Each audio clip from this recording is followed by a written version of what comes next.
نحمده ونصلي على رسوله الكريم اما بعد فاعوذ بالله من الشيطان الرجيم بسم الله الرحمن الرحيم رب اشرح لي صدري ويسر لي امري واحلل عقدة من لساني يفقهوا قولي۔ السلام علیکم ورحمۃ اللہ وبرکاتہ۔ لا حول ولا قوت الا باللہ کی فضیلت ہے۔ سیدنا ابو ذر کہتے ہیں میرے خلیل نے مجھے 7 امور کا حکم دیا، 7 باتیں جو میرے دلی دوست نے مجھے وصیت کی۔ مسکینوں سے محبت کرنے کا حکم دیا اور ان کے قریب رہنے کا حکم دیا۔ مسکین وہ جو اپنی ضروریات کے مطابق نہیں پاتا، ان کی قربت کا حکم کس لیے دیا؟ کیونکہ مسکینوں کے ساتھ رہنے کی وجہ سے انسان کے اندر عاجزی آتی ہے۔ اپنے سے کمتر شخص کو دیکھنے اور اپنے سے برتر شخص کی طرف توجہ نہ کرنے کا حکم دیا۔ مجھے صلہ رحمی کرنے کا حکم دیا، اگرچہ وہ رخ پھیرنے لگے، یعنی رشتہ دار رخ بھی پھیرے پھر بھی ان کے ساتھ رشتہ جوڑ کے رکھے۔ مجھے حکم دیا کہ میں کسی سے کوئی سوال نہ کروں۔ مجھے حکم دیا کہ میں حق بات کہوں اگرچہ وہ کڑوی ہو۔ مجھے حکم دیا کہ میں اللہ تعالیٰ کے معاملے میں کسی ملامت کرنے والے کی ملامت سے نہ ڈروں، اور مجھے حکم دیا کہ میں کثرت سے لا حول ولا قوت الا باللہ پڑھوں، کیونکہ یہ کلمات عرش کے نیچے والے خزانوں میں سے، اور ایک روایت میں یہ کلمات جنت کے خزانوں میں سے ایک خزانہ ہے۔ بہت بڑی بشارت ہے اللہ کے رسول کی۔ لا حول ولا قوت الا باللہ سے انسان اللہ کے آگے عاجزی کا اظہار کرتا ہے کہ اللہ نیکی کی قوت، نیکی کی توفیق تو آپ کی جانب سے، آپ چاہیں تو نیکی کی توفیق دے سکتے، آپ کے سوا کوئی قوت نہیں ہے، آپ ہی کے ہاتھ میں ساری طاقت ہے۔ یہ اعتراف اتنی بڑی چیز ہے جس کی وجہ سے اللہ تعالیٰ کی طرف سے مدد ہوتی۔ عرش کے نیچے کے خزانوں میں سے ایک خزانہ اسے قرار دیا گیا۔ سیدنا قیس بن سعد بن عبادہ سے روایت ہے کہ میرا باپ نبی کریم صلی اللہ علیہ وسلم کی خدمت کے لیے مجھے آپ کے پاس چھوڑا ہے۔ ایک دن نبی کریم میرے پاس سے گزرے، میں نماز پڑھ چکا تھا، آپ نے مجھے اپنا پاؤں مارا اور فرمایا کیا میں جنت کے دروازوں میں سے ایک دروازے کی طرف آپ کی رہنمائی نہ کروں؟ لا حول ولا قوت الا باللہ، برائی سے بچنے کی قوت اور نیکی کرنے کی طاقت نہیں ہے مگر اللہ تعالی کی توفیق سے۔ تو یہ کلمات اللہ کے رسول صلی اللہ علیہ وسلم نے ان کی ترغیب دلائی، کیونکہ نیکی کی قوت، نیکی کی توفیق انہی سے ملتی۔ اور یہ کلمات ایسے ہیں جس سے انسان کا ڈپریشن دور ہوتا ہے۔ آزما کے دیکھ لیجیے، لا حول ولا قوت الا باللہ، کیونکہ اللہ تعالیٰ پر یقین پختہ ہوتا ہے، اللہ تعالیٰ سے امید بنتی ہے، اس کی وجہ سے دل سے دنیا کا خوف نکلتا ہے، کیونکہ انسان اللہ تعالیٰ کو سب سے بڑا مان لیتا ہے اور اسی کی طرف رجوع کرتا ہے۔ اسی طرح سے سیدنا ابو ہریرہ سے روایت ہے، نبی کریم صلی اللہ علیہ وسلم نے فرمایا لا حول ولا قوت الا باللہ، برائی سے بچنے کی قوت اور نیکی کرنے کی طاقت نہیں ہے مگر اللہ تعالیٰ کی توفیق سے۔ اس کا زیادہ سے زیادہ ورد کیا کرو، کیونکہ یہ جنت کے خزانوں میں سے ایک خزانہ ہے۔ تو انسان کا نیکی کرنا اور برائی سے بچنا اس کا ذاتی کمال نہیں ہے، یہ اللہ تعالیٰ کی دی ہوئی توفیق ہے۔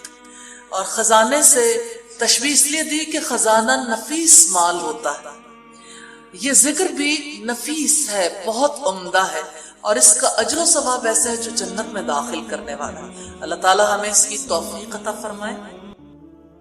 پھر اسی طرح آپ دیکھیے کہ استغفار کرنا جسم کے اعضاء کا کفارہ بھی ہے۔ ہر روز انسان کے 360 جوڑوں پر صدقہ واجب ہو جاتا ہے، یعنی ہر روز جب صبح ہم کرتے ہیں تو ہمارے اوپر صدقہ لازم ہوتا ہے، لیکن ہم میں سے ہر ایک کے پاس اتنے پیسے یا اتنا مال و دولت نہیں ہوتا کہ ہم صدقہ کر سکیں۔ تو اس کے لیے بہترین حل کیا ہے کہ انسان استغفار کرے، اللہ کی تسبیح کرے، اور 2 رکعت ضحیٰ کی نماز جو ہے، چاشت کی نماز یا اشراق کی نماز جو ہے، وہ جسم کے ہر جوڑ کا صدقہ ہے۔ اور یہ آزما کر دیکھ لیں، اگر آپ کو جوڑوں کی تکلیف ہے، اگر آپ کے جسم میں تکلیف ہے جوڑوں میں، تو آپ ان 2 رکعتوں کو روز پڑھنا شروع کریں. اس کا وقت سورج نکلنے سے تقریباً 15-20 منٹ بعد سے لے کر سورج ڈھلنے کے 15-20 منٹ پہلے تک ہوتا ہے. یعنی ظہر کے وقت جب سورج آتا ہے نا اوپر، تو جب تک وہ زوال سے تقریباً 15-20 منٹ پہلے تک. جیسے اگر 12:15 بجے مثلاً ہے تو زوال ہے تو 11:15 تک یا 11:55 تک آپ پڑھ سکتے ہیں. اور اس میں کیا ہے؟ 2 رکعتیں عام 2 نفل جیسے پڑھتے ہیں. اس کو اپنے اوپر لازم کر لیں. جب انسان یہ کفارہ ادا کر دیتا ہے تو اس کی گردن آزاد ہو جاتی، وہ اپنی جان کو دوزخ سے چھڑا لیتا ہے. ہر شخص کی جان پکڑی ہوئی ہے، ہر شخص پکڑا ہوا ہے. اور نہ صرف یہ کہ یہ آخرت کے اعتبار سے بلکہ دنیاوی اعتبار سے بہترین نسخہ ہے. آزما کے دیکھ لیں. لیکن ہم میں سے اکثر کو یہ پتہ ہی نہیں کہ روز ہم پہ صدقہ واجب ہوتا ہے. ہم صدقہ کب کرتے ہیں؟ صدقہ کب دیتے ہیں؟ اپنی جان کا صدقہ کب دیتے ہیں؟ جی، جب کوئی بیمار ہوتا ہے پھر اس کی طرف سے بکرا ذبح کرتے ہیں کہ اس جان کے بدلے جان دے دیں، بس. اور جب وہ ٹھیک ہو جاتا ہے پھر ختم کر دیتے ہیں. یہ صرف اس وقت کے لیے نہیں ہے صدقہ، یہ صدقہ روز کے لیے ہے. یہ روز صدقہ دینا ہے. اور روز آپ کے پاس اتنے پیسے نہیں ہیں، اور اگر ہے تو وہ بھی دیں. وہ بھی اللہ کے راستے میں کچھ نہ کچھ صدقہ کریں.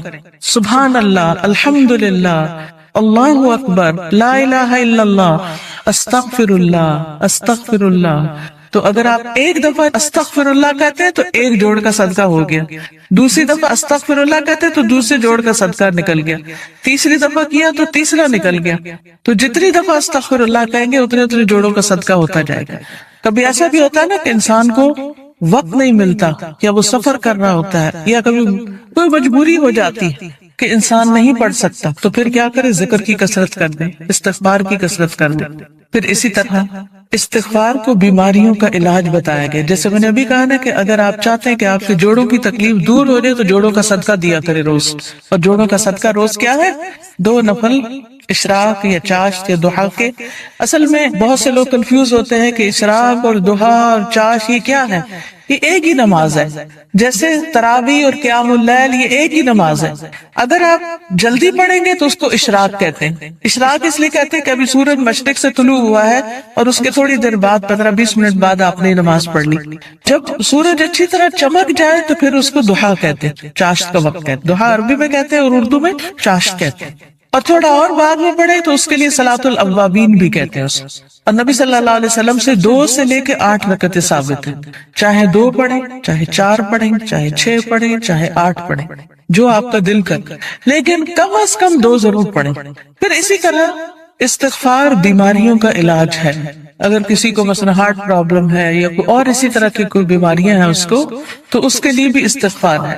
قتادہ کہتے ہیں کہ یہ قرآن تمہیں تمہاری بیماری اور علاج بتاتا ہے. یعنی قرآن کے ذریعے تمہیں بیماریاں بھی پتہ چلتی ہیں. بیماریوں سے مراد یہاں روحانی بیماریاں اور خاص طور پر ذہنی پریشانیاں اور جذباتی اور دلی پریشانیاں، اور پھر اس کا علاج بھی بتاتا ہے. یعنی قرآن شفا ہے. قرآن مجید میں آتا ہے شفاء لما فی الصدور، کہ قرآن میں سینوں کے اندر جو ہے یعنی دل ہے ان کے لیے شفا ہے. پھر یہ کہا گیا کہ گناہ بیماری ہیں. گناہ کیا ہے؟ بیماری ہے، اور استغفار ان کا علاج ہے.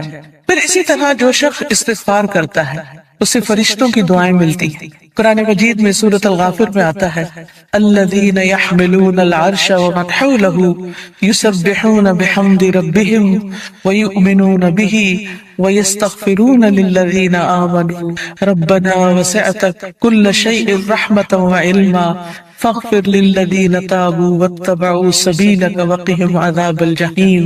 جو فرشتے عرش اٹھائے ہوئے ہیں اور جو اس کے ارد گرد ہیں، سب اپنے رب کی حمد کے ساتھ اس کی تسبیح کر رہے ہیں اور اس پر ایمان رکھتے ہیں، اور ایمان لانے والوں کے لیے بخشش کی دعا کرتے ہیں. سبحان اللہ. یعنی کتنی بڑی سعادت ہے. ایمان لانا کتنی بڑی اللہ کی رحمت ہے ہم پر کہ ہم اس پر ایمان رکھتے ہیں اور آخرت پر ایمان رکھتے ہیں اور عقیدہ درست ہے. کیونکہ ایسے لوگوں کے لیے فرشتے بھی ان کے دوست ہوتے ہیں اور ان کی مدد بھی کرتے ہیں اور ان کے لیے دعائیں بھی کرتے ہیں. جیسے ایک اور جگہ پر آتا ہے ان الذین قالوا ربنا اللہ ثم استقاموا تتنزل علیہم الملائکۃ الا تخافوا ولا تحزنوا وأبشروا بالجنة التي كنتم توعدون نحن أولياؤكم في الحياة الدنيا وفي الآخرة ولكم فيها ما تشتهي أنفسكم ولكم فيها ما تدعون نزلا من غفور رحیم. کہ بے شک وہ لوگ جنہوں نے کہا کہ اللہ ہمارا رب ہے، اللہ ہی کو رب مانا، اللہ ہی کو خالق مالک رازق مانا، ثم استقاموا، پھر اسی پہ جم گئے، ادھر ادھر نہیں دیکھا، کسی اور فقیر کے پاس نہیں گئے، کسی اور مزار پہ نہیں گئے، بلکہ کیا کیا؟ صرف اللہ کو اپنا رب مان کر اسی سے دعائیں کی. ان الذین قالوا ربنا اللہ ثم استقاموا، تو کیا ہوتا ہے؟ تتنزل علیہم الملائکہ، ان پر فرشتے اترتے ہیں. اللہ تخافوا ولا تحزنوا، نہ تم خوف کرو نہ تم غم کرو. وَأَبْشِرُوا بِالْجَنَّةِ الَّتِي كُنْتُمْ تُوعَدُونَ، اس جنت کی خوشخبری پاؤ جس کا تم وعدہ دیے جاتے ہو. نَحْنُ أَوْلِيَاؤُكُمْ فِي الْحَيَاةِ الدُّنْيَا، ہم دنیا کی زندگی میں بھی تمہارے دوست ہیں، تمہارے مددگار ہیں، دنیا میں بھی، وَفِي الْآخِرَةِ، اور آخرت میں بھی. وَلَكُمْ فِيهَا مَا تَشْتَهِي أَنفُسُكُمْ، اور تمہیں وہاں وہ ملے گا جو تمہارے دل چاہیں گے، نفس خواہش کریں گے. وَلَكُمْ فِيهَا مَا تَدَّعُونَ، اور وہاں تمہیں وہ ملے گا جو تم طلب کرو، جو بھی مانگو گے مل جائے گا. نُزُلًا مِّن غَفُورٍ رَحِيمٍ، یہ مہمانی ہے اس رب کی طرف سے جو غفور الرحیم ہے. تو اس لیے جو شخص ایمان لا کے اللہ کو اپنا رب مان لیتا ہے، اسی کی طرف رجوع کرتا ہے، اسی سے مدد مانگتا ہے، تو اللہ سبحانہ وتعالیٰ اس کو مدد دیتے ہیں اور فرشتوں کے ذریعے بھی اس کی مدد کرتے ہیں.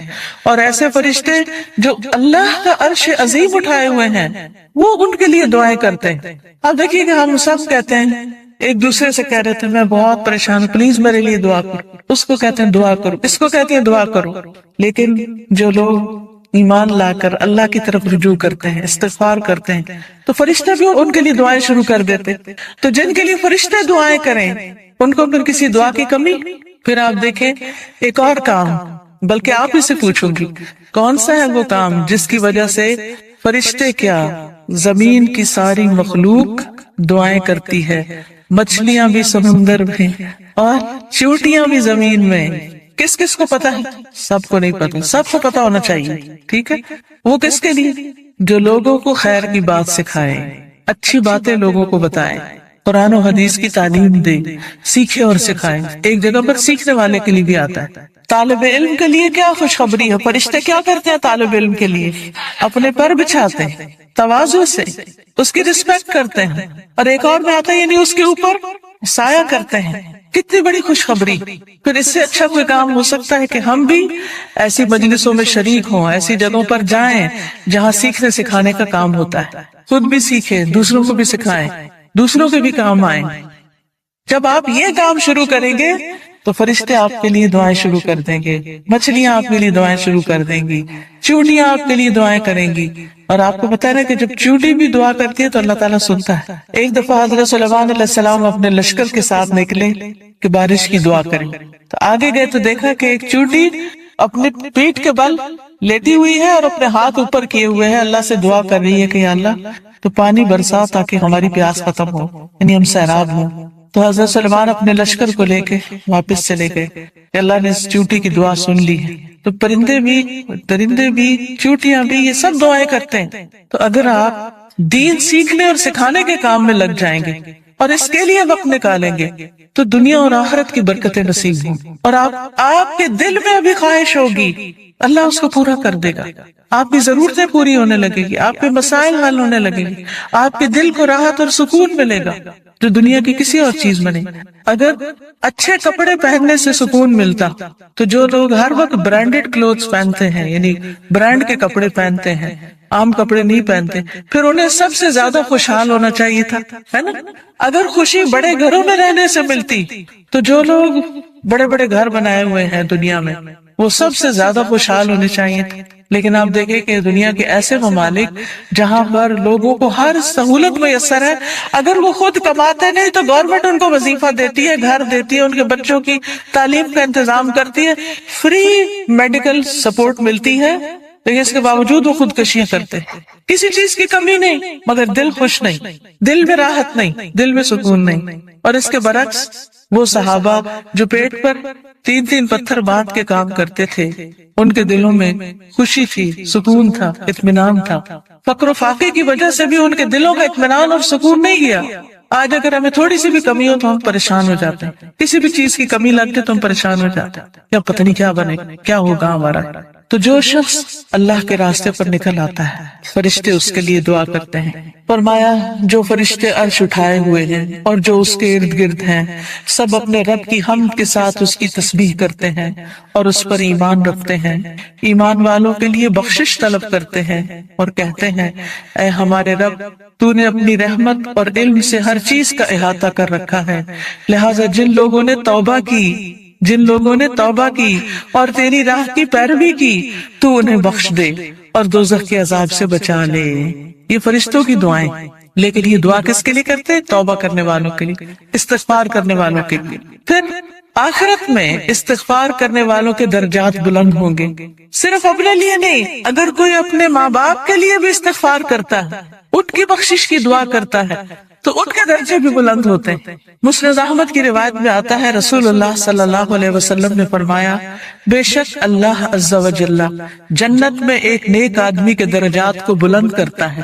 تو وہ پوچھتا ہے کہ اے میرے رب، میرے یہ درجات کہاں سے بلند ہوئے؟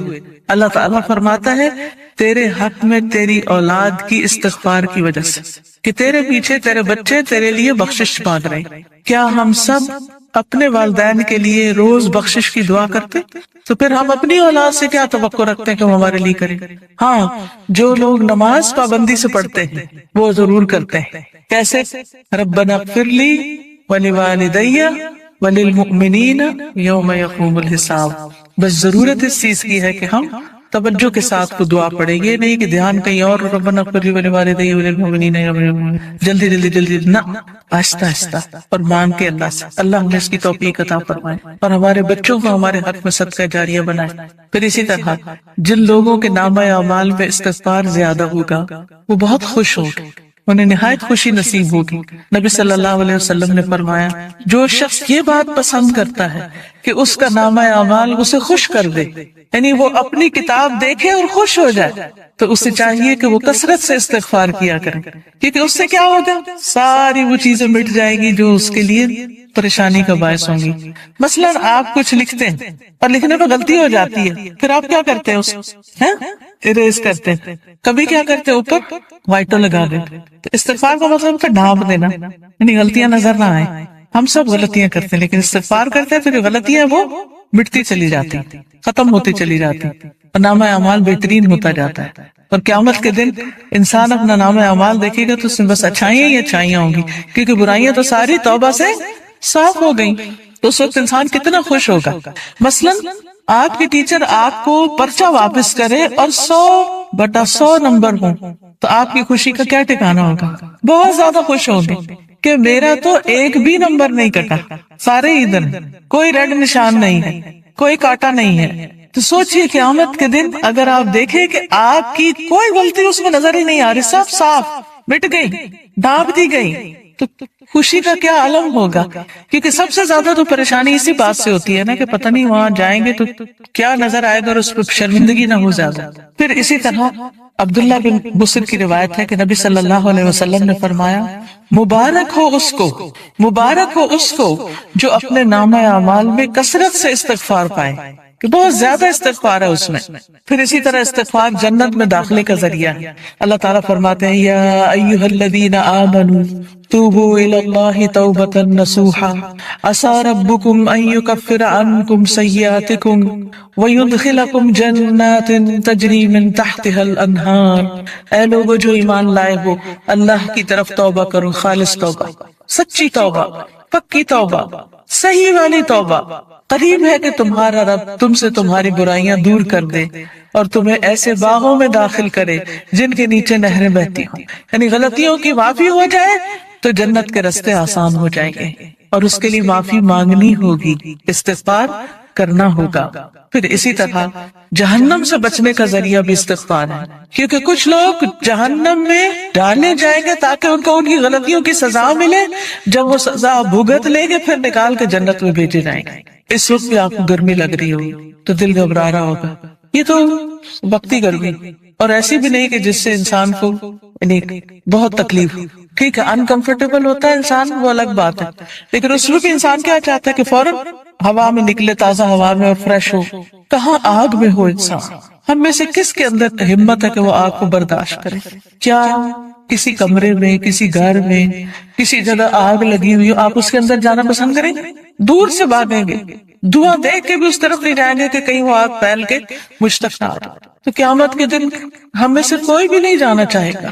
اور اس کا طریقہ کیا ہے؟ پھر ہم دنیا میں ہی کثرت سے استغفار کر لیں، دنیا میں ہی معافی مانگ لیں تاکہ جہنم میں جانے سے بچ جائیں. اور اگر معافی نہیں مانگتے تو لا الہ الا اللہ پڑھنے کی وجہ سے جنت میں تو انشاءاللہ جائیں گے، لیکن سزا بھگت، اور وہ سزا بہت سخت ہے، اور نہیں پتا کہ کتنے عرصے کے لیے مل جائے، کیونکہ ہر ایک کی جیل کا وقت جو ہے مخصوص ہوتا ہے.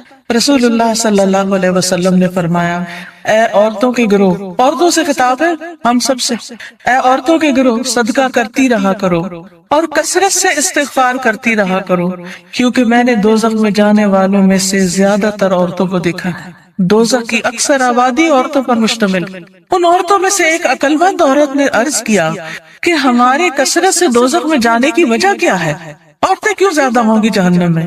آپ نے فرمایا، تم لعنت کثرت سے کرتی، دوسروں کو برا بھلا کثرت سے کرتی، گالی گلوچ، اس کو برا بھلا کہہ، اس کی غیبت کر، اس کے اوپر الزام لگا، یہ کر وہ کر، یعنی غلط چیزوں میں زبان کا استعمال ہونا، اور اپنے خامد کی ناشکری کرتی. اس کا کوئی احسان یاد نہیں رکھتی، اس کی کوئی اچھائی یاد نہیں رہتی. دیکھیے کوئی انسان کتنا بھی برا ہو لیکن اس میں بھی کوئی نہ کوئی اچھائی ہوتی ہے. تو اگر کسی میں 99 غلطیاں ہیں اور ایک اچھی چیز ہے تو کیا کرنا چاہیے؟ اس کی اچھائی کو یاد کر کے اس کا شکریہ ادا کرنا چاہیے، اس کے ساتھ احسان کرنا چاہیے، اس کی تعریف کر دینی چاہیے، کیا فلاں میں یہ اچھائی ہے. ہم عام طور پر کیا کرتے ہیں کہ جو ہمیں اچھا لگے اس کی تو کوئی برائی بھی ہمیں نہیں بری لگتی، اس پر بھی ہم خوش ہوتے رہتے ہیں، واہ واہ کرتے رہتے ہیں، اور جو برا لگے اس کی کوئی اچھائی ہمیں نظر ہی نہیں آتی. تو یہ نہیں کرنا چاہیے. تو حل کیا ہے کامیابی کا؟ کہ ہم ایک طرف نیک اعمال کریں، پھر ان نیک اعمال کی حفاظت کریں، دوسری طرف گناہوں سے بچیں، اور پھر اگر ہو جائے انسان ہونے کے ناطے تو پھر کیا کریں؟ اللہ تعالیٰ سے استغفار کریں. اس مقصد کے لیے یہ ایک کارڈ چھپایا گیا ہے جس میں استغفار کی دعاؤں کو اکٹھا کیا گیا. کس کس کے پاس ہے؟ اٹھا کے دکھائیں. الحمدللہ. اور جس کے پاس نہیں ہے وہ اسٹال سے لے بھی سکتے ہیں. ٹھیک ہے.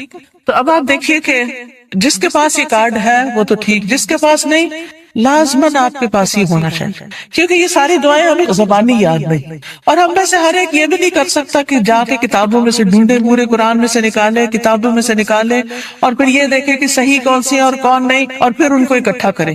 تو الحمدللہ اللہ کے فضل سے یہ دعائیں آپ کے لیے اکٹھی کر دی گئی. کوشش کریں کہ ہر روز ان دعاؤں کو آپ پڑھیں، لیکن اگر ہر روز نہیں پڑھ سکتے تو جس وقت آپ کو پریشانی ہو، بے چینی ہو، بیماری ہو، خوف ہو، گھبراہٹ ہو، مرنے کا خوف ہو، آخرت کی پکڑ کا خوف ہو، فکر ہو، آپ کے اندر بے چینی اور اضطراب آ جائے، فوراً استغفار کرنا شروع کریں. اس کے بغیر بھی کریں اور اس کے ساتھ بھی کریں.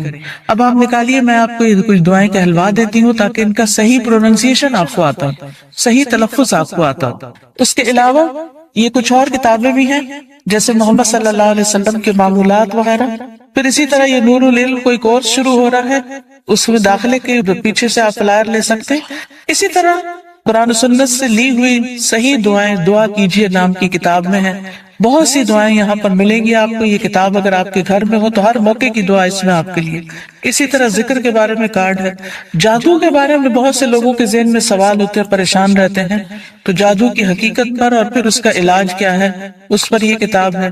پھر اچھا اخلاق انسان کے نامہ اعمال میں بہت بھاری نیکی ہوگی، تو اس پر یہ کہ اچھا اخلاق ہے کیا کیا کرنا ہوتا ہے. احادیث پر مشتمل یہ کتاب ہے۔ پھر اسی طرح صدقہ و خیرات جو ہے وہ بلاؤں کو ٹالتا ہے، بلا آنے سے بھی روکتا ہے اور جب آ جائے تو اس کو بھی دور کرنے کا ذریعہ بنتا ہے۔ جیسے ایک حدیث میں آتا ہے داؤ مرضاکم بالصدقات، اپنے مریضوں کا علاج صدقے سے کرو، یعنی اگر کوئی بیمار ہو جائے تو صدقہ کرنا شروع کر لو، تو صدقہ بھی ایک علاج ہے۔ تو یہ صدقہ خیرات کس طرح ہوتا ہے اس پہ احادیث پر مبنی یہ کتاب ہے۔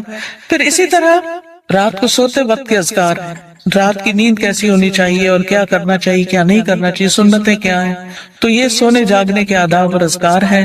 جو شخص صبح اور شام کے اذکار کرتا ہے اور رات ذکر کر کے سوتا ہے وہ ان لوگوں میں لکھ لیا جاتا ہے والذاکرین اللہ کثیرا والذاکرات اعد اللہ لهم مغفرۃ واجرا عظیما، کہ اللہ کا ذکر کرنے والے مرد اور بہت زیادہ اللہ کا ذکر کرنے والی عورتیں، اللہ نے ان کے لیے مغفرت اور بہت بڑا اجر تیار کر رکھا ہے۔ تو اللہ تعالیٰ سے بخشش پانے کے لیے کیا کریں؟ اللہ کا ذکر کریں، رات کو ذکر کر کے سوئیں۔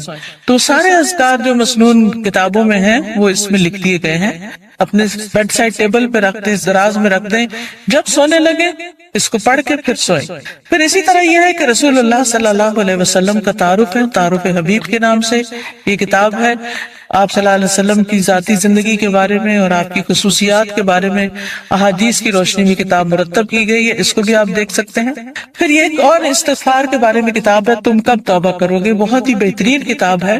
پھر اسی طرح یہ ہے کہ حدیث میں آتا ہے کہ جو شخص یہ چاہتا ہو کہ اس کی عمر لمبی ہو، اس کی عمر میں برکت ہو اور اس کے رزق میں برکت ہو، اسے چاہیے اپنے رشتہ داروں سے اچھا سلوک کریں۔ استغفار کے اوقات اور مقامات، وہ اوقات اور جگہ کہ جن میں استغفار کرنا مستحب ہے، اگرچہ توبہ کے دروازے ہر وقت کھلے رہتے ہیں، جیسے کہ نبی صلی اللہ علیہ وسلم کا فرمان ہے بلا شبہ توبہ کا دروازہ کھلا ہوا ہے، اس کو بند نہیں کیا جائے گا جب تک سورج مغرب سے طلوع نہ ہو، لیکن وہ اوقات جو دوسرے اوقات سے زیادہ بہتر ہیں اور وہ جگہ کہ جن میں دعائیں جلد قبول ہوتی ہیں، ان میں سے چند اوقات مدرجہ ذیل ہیں۔ نمبر 1، سحری کا وقت، والمستغفرین بالاسحار، اور پچھلی رات کو بخشش مانگنے والے لوگ ہیں، اور اللہ سبحانہ وتعالیٰ کا ارشاد ہے وبالاسحار هم یستغفرون، اور یہ لوگ بوقت سحر استغفار کیا کرتے تھے۔ اور نبی کریم صلی اللہ علیہ وسلم نے فرمایا کہ میرا رب رات کے آخری تہائی حصے میں ہر رات دنیا سے قریب والے آسمان پر نازل ہوتا ہے اور کہتا ہے کون ہے جو مجھے پکارے اور دعا کرے اور میں اس کی دعا قبول کر لوں، کون ہے جو مجھ سے سوال کرے اور میں اسے عطا کروں، کون ہے جو مجھ سے مغفرت طلب کرے اور میں اسے بخش دوں۔ تو اس وقت ہمیں صرف سوتے نہیں رہنا چاہیے بلکہ اللہ تعالیٰ سے بخشش مانگ لینی چاہیے کہ اللہ مجھے ضرورت ہے کہ میرے گناہ معاف کر دیے جائیں تاکہ آخرت کے عذاب سے بچ سکوں۔ اور انہی اوقات میں سے ہے کہ نماز کے دوران اور اس کے فوراً بعد استغفار کرنا، انہی میں سے ہے کہ تکبیر تحریمہ اور سورۃ فاتحہ کے درمیان دعا کا پڑھنا، انہی میں یہ دعا پڑھنی۔ نماز کے دوران بھی جو استغفار کی جاتی ہے وہ بھی قبول ہوتی ہے، اور وہ کیا ہے؟ اللہم باعد بینی و بین خطایایا کما بعدت بین المشرق والمغرب، اللہم نقنی من خطایایا کما ينقى الثوب الابيض من الدنس، اللہم اغسلنی من خطایایا بالماء والثلج والبرد۔ اے اللہ میرے اور میرے گناہوں کے درمیان مشرق و مغرب کی سی دوری فرما دے، یا اللہ مجھے میرے گناہوں سے سفید کپڑے کی طرح پاک صاف کر دے، یا اللہ میرے گناہ پانی، برف اور اولوں سے دھو دے۔ اور استفتاح کی دعاؤں میں سے ایک یہ بھی ہے جسے بڑا استغفار کہا جاتا ہے، جو صحیح مسلم میں حضرت علی سے مروی ہے کہ جب نبی کریم صلی اللہ علیہ وسلم نماز کے لیے کھڑے ہوتے تو یہ کہتے تھے وجہت وجہی للذی فطر السماوات والارض حنیفا وما انا من المشرکین، یعنی یہ نماز میں اور جو سبحانک اللہ پڑھتے ہیں نا اللہ اکبر، یہاں پر پڑھنے والی دعا ہے، یہ استفتاح کی دعا ہے۔ ان صلاتی و نسکی و محیای و مماتی للہ رب العالمین لا شریک لہ وبذلک امرت وانا اول المسلمین، اللہم انت الملک لا الہ الا انت، انت ربی وانا عبدک، ظلمت نفسی واعترفت بذنبی فاغفر لی ذنوبی جمیعا انه لا يغفر الذنوب الا انت واهدني لاحسن الاخلاق لا يهدي لاحسنها الا انت واصرف عني سيئها لا يصرف عني سيئها الا انت لبيك وسعديك والخير كله بيديك والشر ليس اليك انا بك واليك تباركت وتعاليت استغفرک و اتوب الیک۔ میں اپنا رخ اور چہرہ اس ذات کی طرف کرتا ہوں کہ جس نے آسمانوں اور زمین کو پیدا کیا یکسو ہو کر، اور میں شرک کرنے والوں میں سے نہیں ہوں۔ بے شک میری نماز، میری قربانی، میرا مرنا اور میرا جینا سب اللہ رب العالمین کے لیے ہے، اس کا کوئی شریک نہیں۔ میں اسی کا حکم دیا گیا ہوں اور میں پہلے کے مسلمانوں جیسا ہوں۔ اے اللہ تو بادشاہ ہے، نہیں ہے کوئی میرا رب مگر تو ہی، اور میں تیرا بندہ ہوں۔ میں نے اپنے نفس پر ظلم کیا ہے اور میں اپنے گناہ کا اعتراف کرتا ہوں، بس تو میرے گناہوں کو معاف فرما دے۔ تیرے سوا کوئی دوسرا گناہوں کو بخشنے والا نہیں ہے، اور مجھے اچھے اخلاق کی رہنمائی کر۔ تیرے سوا کوئی دوسرا اچھے اخلاق کی رہنمائی نہیں کر سکتا، اور برے اخلاق کو مجھ سے پھیر دے اور دور کر دے۔ تیرے علاوہ کوئی دوسرا اس کو دور نہیں کر سکتا۔ اے اللہ میں تیری خدمت کے لیے بار بار حاضر ہوں۔ ساری بھلائی تیرے ہاتھوں میں ہے اور برائی تیری طرف سے نہیں ہے۔ میں تیری طرف رجوع کرتا ہوں، تیری ذات بابرکت اور بلند ہے۔ میں تجھ سے بخشش مانگتا اور توبہ کرتا ہوں۔ پھر تشہد اور سلام پھیرنے کے درمیان آخر میں دعا پڑھے، یعنی التحیات میں سلام پھیرنے سے پہلے کی جو دعائیں ہیں عام طور پہ ہم ایک ہی دعا پڑھتے ہیں، کون سی؟ رب اجعلنی مقیم الصلاۃ، اس میں بھی ہے ربنا اغفر لی ولوالدی وللمؤمنین، اس میں بخشش کی دعا ہے، لیکن یہ دعا بھی پڑھ سکتے ہیں اللہم اغفر لی ما قدمت وما اخرت وما اسررت وما اعلنت وما اسرفت وما انت عالم به منی انت المقدم وانت المؤخر لا الہ الا انت۔ اس دعا کی یاد کرنے میں کتنی دیر لگے گی؟ آدھا گھنٹہ؟ یہ کتاب اسی لیے آپ کو دی گئی ہے۔ یہ بھی ہو سکتا تھا میں زبانی یہ چند چیزیں نوٹ کر کے آپ کو لیکچر دے دی تھی، آپ سنتے اور گھر چلے جاتے، لیکن کتاب پڑھنے کا مقصد یہ ہے کہ یہ چیزیں بعد میں بھی آپ کے پاس رہ جائیں۔ آپ یہ کر سکتے ہیں کہ یہ نشان لگا لیں اور اس کو ایک ٹارگٹ رکھیں، دن میں 15 منٹ تو اس کے لیے نکال ہی سکتے ہیں، اور ان دعاؤں کو ایک ایک کر کے یاد کر لیں اور نمازوں کو خوبصورت بنائیں۔ یعنی آپ کی نمازوں میں ایک نئی روح پیدا ہو جائے گی اگر نئی دعائیں اس میں ایڈ ہو گئی۔ وہ بچپن سے بس جو رٹا ہوا ہم نے ایک وظیفہ شروع کیا ہوا ہے، بس وہ اللہ اکبر کرتے ہیں، وظیفہ پڑھ کے بند کر دیتے ہیں، سوچتے بھی نہیں کہ پڑھا کیا، پوری نماز پڑھ جاتے ہیں اور ہمیں اس کو غور نہیں کرتے۔ لیکن جب ہم نئی نئی دعائیں یاد کرتے ہیں اور اس میں ایڈ کرتے ہیں تو پھر وہ ذرا رک کے سوچ سمجھ کے پڑھتے ہیں اور ترجمے کو ذہن میں رکھ کے اللہ سے مانگے تو انشاءاللہ اس سے فائدہ ہوگا، کیونکہ نماز کے دوران مانگی دعا قبول ہوتی ہے۔ مسلم کی ایک دوسری روایت میں ہے کہ جب آپ سلام پھیرتے تو اس دعا کو پڑھتے، اللہم اغفر لی ما قدمت وما اخرت وما اسررت وما اعلنت وما اسرفت وما انت عالم به منی انت المقدم وانت المؤخر لا الہ الا انت۔ یعنی دونوں طرح آپ پڑھ سکتے ہیں، اور اگر نہیں یاد ہوتی یاد کرنے کے باوجود تو آپ کیا کریں، جہاں آپ نے نماز کی جگہ بنائی ہوئی وہاں کو چھوٹا سا ایک ٹیبل رکھ دیں، چھوٹا سا کوئی سٹینڈ سا رکھ دیں، اس میں آپ اپنی استغفار کے کارڈ، دعاؤں کے، اور میں نے اپنی یہ کتاب اس کے ساتھ ہی رکھی ہوئی، اور پھر کتاب کھول لیتی ہوں، جو بڑی بڑی دعائیں ہیں جو یاد نہیں ہوئی ابھی تک وہ دیکھ کے بھی پڑھ لیں، کیونکہ انسان ان کو مانگنے سے محروم نہ رہے، یعنی اگر نہیں حافظے میں تو کم از کم دیکھ کے پڑھ لیں۔ نبی صلی اللہ علیہ وسلم اپنے رکوع میں یہ کہتے تھے سبحانک اللہم ربنا و بحمدک اللہم اغفر لی، اے اللہ، اے ہمارے رب، تیری ذات پاک ہے اور تعریف تیرے لیے ہے، اے اللہ تو مجھے بخش دے۔ اور انہی اوقات اور جگہوں میں سے سجدے کے دوران استغفار کرنا۔ اس بارے میں ایک حدیث آتی ہے، ابو ذر رضی اللہ عنہ نے عرض کیا، یا رسول اللہ صلی اللہ علیہ وسلم، میرے ماں باپ آپ پر قربان، اللہ عز و جل کو کون سا کلام زیادہ پسند ہے؟ آپ نے فرمایا جو اللہ تعالیٰ نے اپنے فرشتوں کے لیے پسند کر رکھا ہے، سبحان ربی و بحمدہ، سبحان ربی و بحمدہ۔ حقیقت یہ ہے کہ ساری مخلوق اللہ تعالیٰ کی تسبیح بیان کر رہی ہے۔ قرآن مجید میں آتا ہے تسبح لہ السماوات السبع والارض ومن فیہن وَإِن مِّن شَيْءٍ إِلَّا يُسَبِّحُ بِحَمْدِهِ وَلَكِن لَّا تَفْقَهُونَ تَسْبِيحَهُمْ إِنَّهُ كَانَ حَلِيمًا غَفُورًا۔ ساتوں آسمان اور زمین اور جو کچھ ان میں ہے سب اس کی تسبیح کر رہے ہیں، بلکہ کوئی بھی چیز ایسی نہیں جو اس کی حمد کے ساتھ اس کی تسبیح نہ کر رہی ہو، لیکن تم ان کی تسبیح کو سمجھتے نہیں، کیونکہ ہر ایک کا اپنا اپنا انداز ہے، وہ بڑا بردبار اور معاف فرمانے والا ہے۔ سورۃ النور میں بھی اللہ سبحانہ وتعالیٰ فرماتے ہیں أَلَمْ تَرَ أَنَّ اللَّهَ يُسَبِّحُ لَهُ مَنْ فِي السَّمَاوَاتِ وَالْأَرْضِ وَالطَّيْرُ صَافَّاتٍ کل قد علم صلاتہ وتسبیحہ واللہ علیم بما یفعلون. کیا تم دیکھتے نہیں کہ آسمانوں اور زمین میں جو کچھ ہے اور فضا میں پر پھیلائے ہوئے پرندے سبھی کے سب یہ اللہ کی تسبیح کر رہے ہیں. ہر مخلوق کو اپنی نماز اور تسبیح کا طریقہ معلوم ہے اور اللہ اسے خوب جاننے والا ہے جو وہ کرتے ہیں. بہت ہی خوبصورت آیت ہے جس سے یہ پتہ چلتا ہے کہ نمبر ایک، ساری مخلوق تسبیح کر رہی ہے، سب اللہ کے ذکر میں مشغول ہیں، ایک ذرے سے لے کر بڑے بڑے ستارے اور سیارے.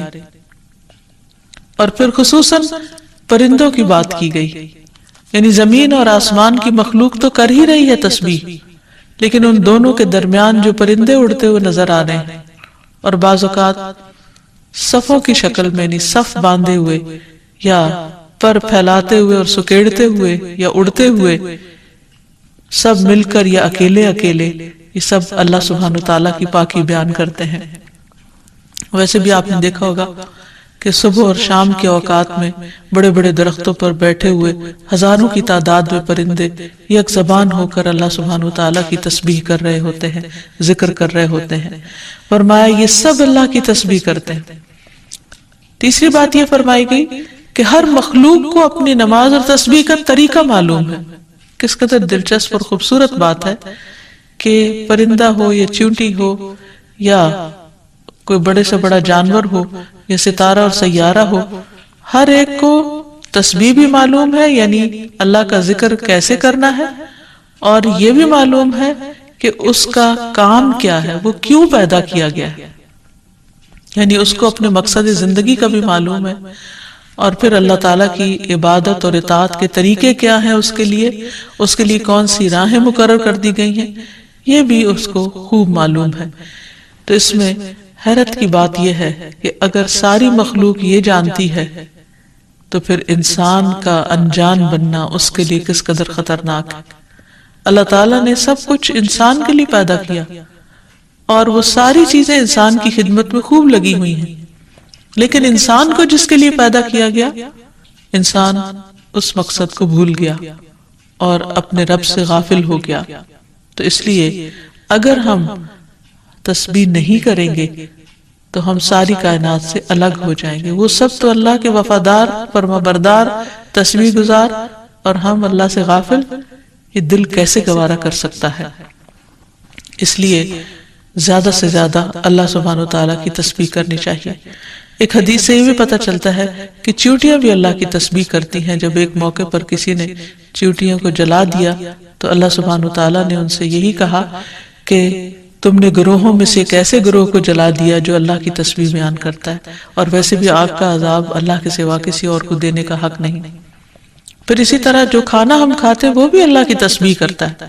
عبداللہ بن مسعود رضی اللہ عنہما بیان کرتے ہیں کہ ہم آپ صلی اللہ علیہ وسلم کے زمانے میں کھاتے وقت کھانے کی تسبیح سنتے تھے، یعنی نبی صلی اللہ علیہ وسلم سنوا سکتے تھے کہ کس طرح کھانا تسبیح کر رہا ہے. پھر اسی طرح فرشتے بھی اللہ تعالیٰ کی تسبیح کرتے ہیں، جس کا وہ اقرار خود کر رہے تھے کہ وَنَحْنُ نُسَبِّحُ بِحَمْدِكَ وَنُقَدِّسُ لَكَ، کہ ہم تیری حمد کے ساتھ تیری تسبیح کرتے ہیں اور تیری پاکی بیان کرتے ہیں.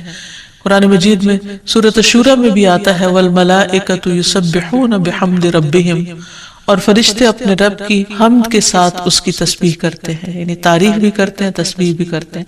تسبیح کا مطلب ہوتا ہے اللہ تعالیٰ کو ہر عیب اور نقص سے پاک قرار دینا، اور حمد ہوتا ہے اللہ تعالیٰ کی تعریف بیان کرنا، یعنی اس کی خوبیوں پر اور اس کے کمالات پر اس کی تعریف کرنا. پھر اسی طرح وہ فرشتے جو عرش کو اٹھائے ہوئے ہیں وہ بھی اللہ تعالیٰ کی تسبیح کرتے رہتے ہیں. الذین یحملون العرش ومن حولہ یسبحون بحمد ربہم، جو فرشتے عرش اٹھائے ہوئے ہیں اور جو اس کے ارد گرد ہیں سب اپنے پروردگار کی حمد کے ساتھ اس کی تسبیح کرتے ہیں. ایک اور جگہ پر آتا ہے وَتَرَى الْمَلَائِكَةَ حَافِّينَ مِنْ حَوْلِ الْعَرْشِ يُسَبِّحُونَ بِحَمْدِ رَبِّهِمْ. نیز اس دن آپ دیکھیں گے، یعنی قیامت کے دن، کہ فرشتے عرش کے گرد حلقہ باندھے اپنے پروردگار کی تعریف کے ساتھ تسبیح کر رہے ہیں. پھر اسی طرح بعض مواقع پر جب وحی نازل ہوئی تو نزول وحی کے وقت حاملین عرش سے لے کر تمام انسانوں کے فرشتوں نے تسبیح کی، یعنی انسان کی ہدایت کے لیے اتنی بہترین کتاب اتاری جا رہی تھی۔ اور تسبیح فرشتوں کی خوراک بھی ہے، یعنی جیسے ہم انسان کھانا پینا کرتے ہیں اسی طرح فرشتوں کو کسی مادی چیز کے کھانے کی ضرورت نہیں ہوتی، وہ ان کی تسبیح جو ہے وہی خوراک ہے۔ اس بارے میں حضرت عائشہ کہتی ہیں کہ میں نے نبی صلی اللہ علیہ وسلم سے پوچھا کہ دجال کے زمانے میں ایمان والوں کا کھانا کیا ہوگا، یعنی اتنا فتنے کا دور ہوگا اور ہر شخص چھپ جائے گا اور چاہے گا کہ وہ اس فتنے سے بچ جائے، تو پھر وہ کیا کھائے گا؟ آپ نے فرمایا جو فرشتوں کا ہے، یعنی تسبیح، تکبیر، تحمید، تحلیل، یعنی اللہ تعالیٰ کی حمد و ثنا کرنا، اللہ کا ذکر کرنا۔ اور تسبیح کیوں نہ کی جائے؟ کیونکہ اللہ سبحانہ وتعالیٰ نے قرآن مجید میں اپنے حبیب محمد صلی اللہ علیہ وسلم کو بارہا تسبیح بیان کرنے کا حکم دیا ہے۔ فرمایا فَسَبِّحْ بِاسْمِ رَبِّكَ الْعَظِيمِ، سو اپنے بہت عظمت والے رب کے نام کی تسبیح کیا کریں۔ پھر ہے سبح اسم ربک الاعلی، اپنے رب کے نام کی تسبیح کریں جو سب سے بلند ہے۔ پھر ہے فسبح بحمد ربک وکن من الساجدین، پس اپنے رب کی حمد کے ساتھ تسبیح کریں اور سجدہ کرنے والوں میں سے ہو جائیں۔ پھر نبی صلی اللہ علیہ وسلم کو ایک اور جگہ پر صبح و شام اللہ تعالیٰ کی تسبیح کرنے کا حکم دیا گیا۔ سورۃ طٰہٰ میں اللہ تعالیٰ فرماتے ہیں فاصبر على ما يقولون وسبح بحمد ربك قبل طلوع الشمس وقبل غروبها ومن آناء الليل فسبح وأطراف النهار لعلك ترضى۔ سو اس پر صبر کرو جو وہ کہتے ہیں، اور سورج طلوع ہونے سے پہلے اور اس کے غروب ہونے سے پہلے اپنے رب کی حمد کے ساتھ تسبیح کرو، اور رات کے کچھ اوقات میں بھی پس تسبیح کرو، اور دن کے کناروں میں بھی، تاکہ تم خوش ہو جاؤ۔ یعنی خوشی کا راز، اطمینان اور سکون کا راز اللہ تعالیٰ کی تسبیح کرنے میں ہے، جو ذکر کا ایک بہترین طریقہ ہے، اور یہ ایمان والوں کی علامت بھی ہے، کیونکہ قرآن مجید میں آتا ہے انما یؤمن بآیاتنا الذین اذا ذکروا بها خروا سجدا وسبحوا بحمد ربهم وهم لا يستكبرون، کہ ہماری آیات پر تو وہی لوگ ایمان رکھتے ہیں کہ جب انہیں ان کے ساتھ نصیحت کی جاتی ہے تو وہ سجدہ کرتے ہوئے گر پڑتے ہیں